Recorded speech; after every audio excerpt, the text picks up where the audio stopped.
accompagne l'activité Planète en pâte à modeler.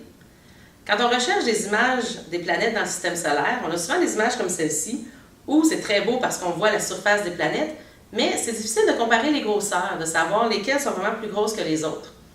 Alors, pour nous aider à mieux comprendre les différentes grosseurs des planètes, on va utiliser de la pâte à modeler afin de créer un modèle à l'échelle. Avant d'embarquer avec la pâte à modeler, c'est intéressant d'expliquer aux enfants c'est quoi un modèle à l'échelle. Et pour ça, on peut facilement utiliser des objets qu'ils ont ou qui ont déjà joué, avec lesquels ils ont déjà joué, comme des animaux, par exemple. On pourrait aussi prendre des petites autos, par exemple. Alors, on voit très bien ici, les enfants vont comprendre que les lions ne sont pas à la grandeur réelle. Ils sont beaucoup plus petits qu'en réalité, mais ma lionne et mon lion ici sont à la même échelle. Alors, la lionne, si elle était de cette grosseur-là, ben, le lion aurait cette grosseur-là aussi. Alors, ils ont les mêmes proportions. On peut très bien remarquer que mon petit lion ici, qui est vraiment un lion adulte et non un bébé, n'est pas à la même échelle. Il est beaucoup plus petit, donc il n'a pas les proportions ne sont pas respectées entre mon petit lion et la lionne, par exemple. Alors, ces deux lions-là ici sont à la même échelle, et c'est ce qu'on va faire avec notre pâte à modeler. On va créer les planètes, un modèle de planètes à l'échelle. Donc, évidemment, les planètes beaucoup plus petites que les vraies planètes, mais dont les proportions vont être conservées. Alors, pour faire l'activité, vous avez besoin d'une bonne quantité de pâte à modeler. On recommande environ 3 livres ou 1,4 kg. Vous avez besoin d'une bonne quantité, vous allez voir, parce qu'à la fin, les petites planètes sont très très petites, et si vous en avez moins, vous serez même plus capable de les former à la fin, les plus petites. Vous pouvez acheter une bonne quantité de pâte à modeler, ou vous pouvez aussi faire une recette maison de pâte à modeler, peut-être même avec vos enfants la journée avant, par exemple, ou avant de faire cette activité-là. C'est ce qu'on a fait ici. C'est la pâte à modeler dans laquelle on a mis du colorant rouge et ça va donner une belle pâte à modeler rose pour faire nos planètes.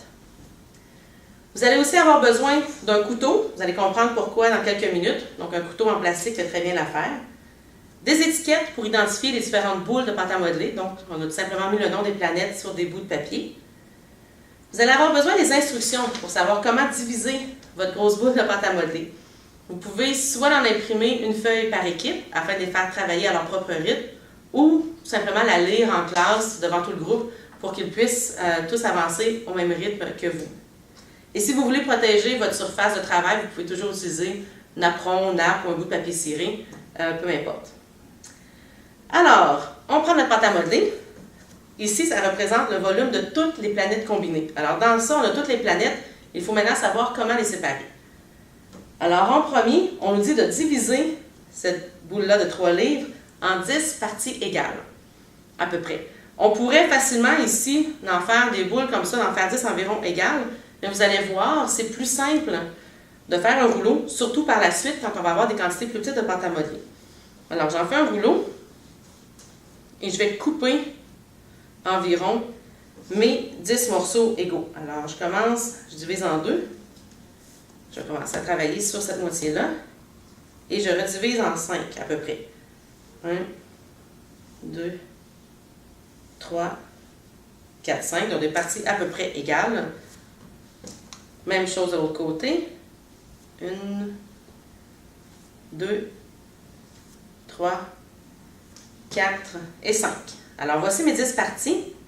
Maintenant, je dois en combiner 6 et c'est Jupiter, en fait le début de Jupiter.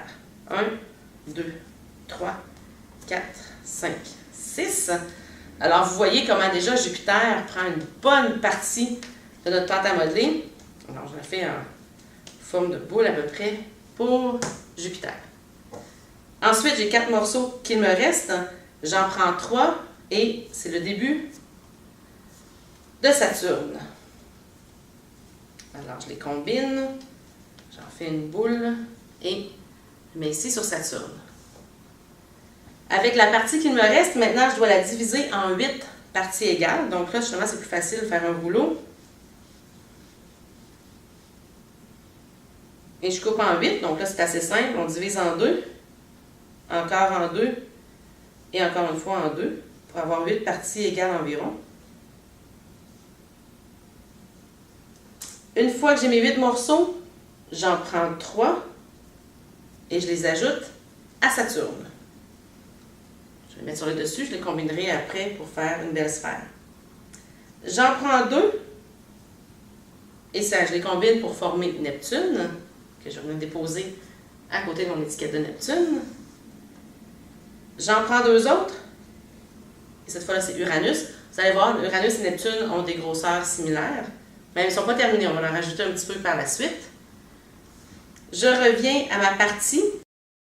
Et cette partie-là, je dois encore la séparer en 8. Alors, on se fait un rouleau.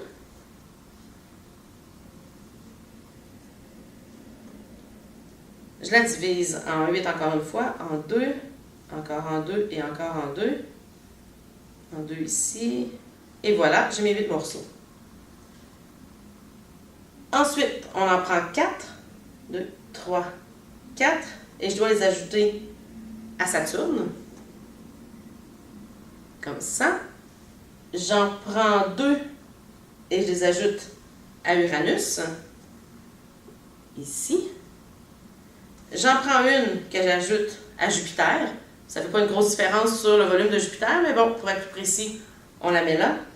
Et le petit morceau qui me reste, je dois maintenant le séparer en 10. C'est un défi. Essayez de faire le meilleur rouleau que vous pouvez faire. Ça ressemble un petit peu à un verre de terre ici avec ma pâte à modeler rose. Alors là, je vais le séparer. Bon, je vais rajouter ça. Je dois le séparer en 10. En 2 et ensuite chaque en 5. Faites du mieux que vous pouvez. Évidemment, ça fait partie un peu du plaisir de l'activité de se rendre compte à quel point c'est un défi de séparer, de faire les plus petites planètes à la fin. Alors, j'en ai 10. J'en prends 3. 1, 2, 3 pour former la Terre.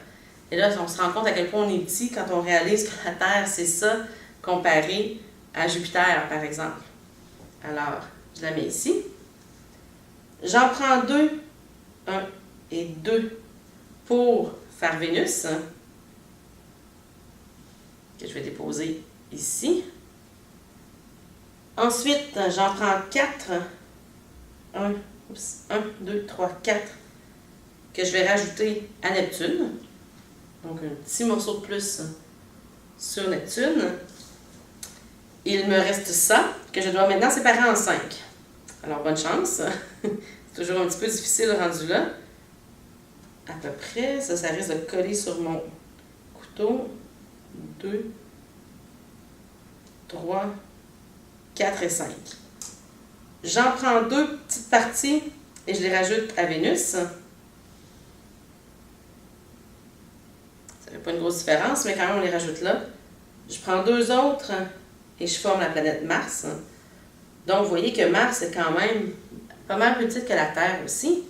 Et finalement, le petit morceau qui me reste, c'est Mercure.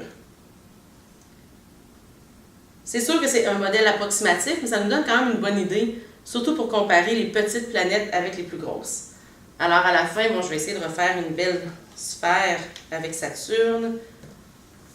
Oups, Jupiter aussi. Et voilà, bon, les 2 autres sont quand même corrects. Alors voici les planètes du système solaire, un modèle à l'échelle. Alors c'est quand même assez impressionnant de voir à quel point certaines planètes sont beaucoup plus petites que les autres. En particulier, les 4 premières planètes, si on prend en compte à partir du Soleil, alors on a Mercure, Vénus, Terre et Mars, qui sont très petites et qui ont une surface solide. Donc, par exemple, la Terre, on sait bien, on peut cogner notre pied à la surface de la Terre, c'est solide. Pourquoi j'en parle? C'est que les 4 planètes géantes, les plus grandes, sont des planètes gazeuses. Ce qui veut dire qu'on ne pourrait pas cogner notre pied à la surface, c'est vraiment du gaz à la surface. Donc, c'est très différent de ce qu'on est habitué. Les 4 planètes, Jupiter, Saturne, Uranus et Neptune, sont très loin dans le système solaire et ont chacune des anneaux. Alors, évidemment, on n'a pas modélisé les anneaux aussi dans le modèle. On connaît les anneaux de Saturne, parce que c'est les plus brillants, ceux qu'on voit le mieux à partir de la Terre, mais les 4 planètes ont aussi des anneaux. Évidemment, il y a beaucoup d'autres objets dans le système solaire. On aurait pu modéliser les planètes naines, comme Pluton, mais elles auraient été tellement petites, en fait, ça aurait été très difficile. Même chose pour les lunes, comme notre lune, mais il y a plus d'une centaine de lunes, en fait, des petits corps en orbite, qui tournent autour des autres planètes. Alors, on aurait pu les mettre, mais ils sont beaucoup trop petits. Et encore plus petits, on aurait eu les astéroïdes et les comètes, mais là, ça n'aurait pas fonctionné du tout dans notre modèle. Par contre, si on avait voulu faire le Soleil, pour vous donner une idée de la grosseur du Soleil, vous avez utilisé 3 livres de pâte à modeler ici pour faire nos 8 planètes. Il aurait fallu utiliser une quantité équivalente à 1750 livres de pâte à modeler pour faire notre Soleil. ça aurait donné une sphère d'environ 1 mètre de diamètre.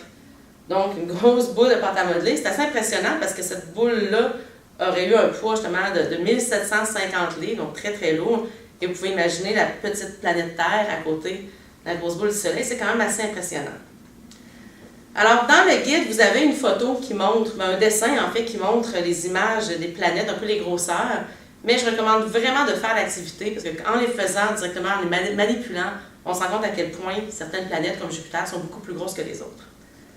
Alors, je vous souhaite de vous amuser en faisant l'activité des planètes en pâte à modeler. À la prochaine!